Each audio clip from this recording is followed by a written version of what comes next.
নমস্কার বন্ধুরা, আমি মানস বিশ্বাস দ্য বং ইন্সপিরেশন ইউটিউব চ্যানেলে তোমাদের সবাইকে স্বাগত জানাই। আশা করি তোমরা সবাই সুস্থ আছো এবং ভালো আছো। তাই ইতিমধ্যেই তোমরা অনেকেই জানো যে government of India ministry of রেলওয়ের তরফ থেকে যে তোমাদের এনটিপিসি অর্থাৎ নন টেকনিক্যাল পপুলার ক্যাটাগরি, যেখানে স্টেশন মাস্টার থেকে শুরু করে ক্লার্ক থেকে শুরু করে গুডস গার্ডস ম্যানেজার থেকে শুরু করে সমস্ত পোস্টের যে ভ্যাকান্সিটা বেরোয় রেলের তরফ থেকে, যেটা 2019 সালে লাস্ট বেরিয়েছিল, তা সেটাই 2024 সালে আবার কিন্তু বেরোতে চলেছে। তাই এখানে দেখো, এটা কিন্তু শর্ট নোটিশ, আমি তোমাদের আবারও বলছি, এটার ফুল নোটিশ তোমরা কিন্তু পেয়ে যাবে কিছুদিন পর। তা দেখো, এখানে কিন্তু বলাই আছে যে recruitment of non technical popular category NTPC graduate এবং আন্ডার গ্র্যাজুয়েটদের জন্য, ঠিক আছে। এবং তোমাদের দেখো এখানে কিন্তু সমস্ত কিছু বলেই দিয়েছে যে তোমাদের যে অ্যাপ্লিকেশান ইনভাইটেড, ঠিক আছে। এক সেকেন্ড দাঁড়াও, আমি জিনিসটাকে একটুখানি ঠিকঠাক করে নিই, নাহলে ফোনটা আসতেই থাকবে, খুব সমস্যা সেই ক্ষেত্রে হতে পারে তোমাদের সবার। তা তোমরা একটুখানি ওয়েট করো, আমি তোমাদের জিনিসটা ঠিকঠাক করে দিই। হ্যাঁ, তা দেখো, তোমাদের যে এই যে এনটিপিসি, সেই এনটিপিসি যে ফর্ম ফিল আপ, সেটা কিন্তু 14ই সেপ্টেম্বর থেকে শুরু হবে এবং তোমাদের যে ক্লোজিং ডেট সাবমিশনে, সেটা কিন্তু 13ই অক্টোবর পর্যন্ত থাকবে। তোমরা সবাই জানো যে 19,000 শূন্য পদের যে একটা বিজ্ঞপ্তি বেরোনোর কথা, সেটা কিন্তু ছিল। তা এখন ইনিশিয়াল স্টেজে তোমাদের কিন্তু 8,113 এই ভ্যাকান্সিটা, এবং তোমাদের এখানে কিন্তু 3,445 এই ভ্যাকান্সিটা কিন্তু আছে, ঠিক আছে। তা টোটাল কিন্তু আরও ভ্যাকান্সি তোমাদের কিন্তু বাড়বে, এটা কিন্তু তোমরা জেনে রেখে দাও। দেখো, তোমাদের প্রথমেই টিকিট সুপারভাইজার, তারপর station master, good guards, junior accountant assistant, তারপর সিনিয়র ক্লার্ক, ঠিক আছে।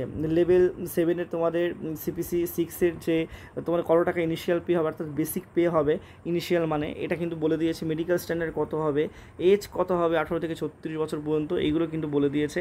দেন তোমাদের কিন্তু এখানে কমার্শিয়াল ক্লার্ক বা ticket clerk, accountant clerk, typist, junior clerk cum typist, এই পদে কিন্তু তোমাদের এখানে 18 থেকে 33 বছর বয়স পর্যন্ত তোমরা কিন্তু আবেদন করতে পারবে। এবং 1/1/2025 মানে এই যে সময়টা, এই সময়কাল পর্যন্ত যাদের বয়স এটা হবে, তারা কিন্তু আবেদন করতে পারবে। এর বেসিক পে 21,700, 19,900, এবং এখানে কিন্তু 3,445টা ভ্যাকান্সি আছে।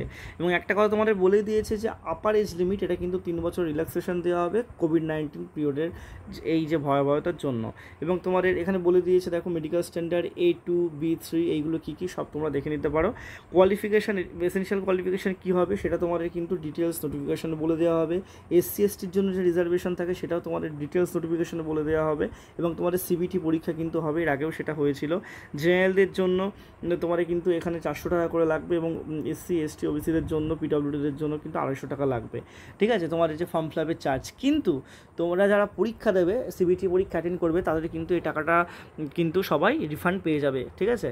আর এখানে প্রত্যেকটা জোনের নাম লেখা আছে, কোথায় কী জোন আছে, সমস্ত কিছু তোমরা দেখে নিতে পারো, ঠিক আছে। তা তোমরা কিন্তু অবশ্যই ফর্ম ফিল আপটা করতে পারবে। এবং এখানে একটা কথা বলা আছে যে এ candidate can apply only 1 RRB and 1 online application submitted, অর্থাৎ তোমাদের একটা RRBতেই করতে হবে এবং একটাই ফর্ম ফিল আপ তোমাদের কিন্তু করতে হবে। সেখানে প্রেফারেন্স অনুযায়ী তোমাদের যে ক্রাইটেরিয়া, সেটা কিন্তু তোমরা দিতেই পারো। কিন্তু বারে বারে মাল্টিপুল অ্যাপ্লিকেশন যদি তোমরা করো, বা মাল্টিপুল তোমরা যদি RRBতে তোমাদের ফর্ম ফিল আপটা করো, তাহলে কিন্তু তোমাদের ফর্মটা রিজেক্ট হয়ে যাবে, ঠিক আছে। এবং ক্যান্ডিডেটের কিন্তু একটা নিজস্ব মোবাইল নাম্বার থাকা চাই, ইমেল অ্যাড্রেস থাকা চাই আইডি অ্যাক্টিভেশনের জন্য। এই ছিল তোমাদের যে বিষয়। আর একটা কথা তোমাদের বলে দিই, তোমাদের ভ্যাকান্সি কিন্তু পরবর্তীতে বাড়বে। তোমাদের 19 থেকে 20,000 ভ্যাকান্সি কিন্তু এনটিপিসিতে আছে, এবং এটাই কিন্তু পরবর্তীতে বাড়িয়ে দেওয়া হবে, ঠিক আছে। সবাই ভালো করে প্রিপারেশন নাও, কীভাবে কী স্ট্র্যাটেজি বানাতে হবে সব কিছু নিয়ে ভিডিও করে দেবো আমি। ধন্যবাদ।